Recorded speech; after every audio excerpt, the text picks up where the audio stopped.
Salut à tous et bienvenue sur Karim Sono, la chaîne dédiée à l'univers du son et de la sonorisation. Aujourd'hui, on va plonger dans l'un des éléments essentiels pour tout ingénieur du son, la table de mixage numérique. Que vous soyez en studio ou en live, la table de mixage numérique est un outil indispensable. On va voir ensemble comment elle fonctionne, et comment l'utiliser au mieux pour améliorer votre mix. Alors, une table de mixage numérique, qu'est-ce que c'est exactement?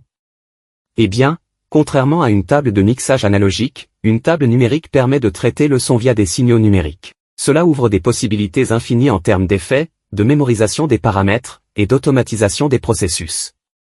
Commençons par les principales sections d'une table de mixage numérique. Vous avez d'abord les entrées, c'est là que vous connectez vos micros, instruments ou autres sources sonores.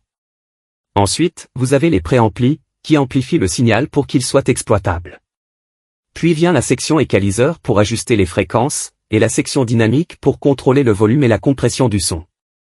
Enfin, il y a les bus d'effets et les sorties, qui dirigent votre son vers les enceintes ou un autre appareil. Allez, on va faire une petite démonstration pratique. Je vais brancher un micro sur cette table de mixage. D'abord, je règle le gain pour que le signal soit suffisamment fort sans saturer. Ensuite, je vais ajuster les fréquences avec l'égaliseur. Vous voyez comment on peut enlever un peu de basse et rajouter des aigus? C'est super utile pour obtenir un son clair et précis. L'un des avantages des tables numériques, c'est qu'elles offrent une précision incroyable.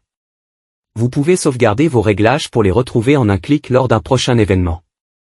Plus besoin de tout reparamétrer à chaque fois. Passons maintenant aux effets. Avec une table numérique, vous pouvez ajouter de la réverbération, des delays, ou même des modulations en un clin d'œil. Là, j'ajoute une légère réverb sur la voix pour lui donner un peu plus de profondeur. Vous entendez la différence? C'est subtil, mais ça donne une toute autre dimension au mix.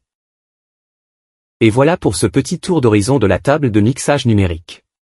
Comme vous avez pu le voir, c'est un outil ultra polyvalent et puissant.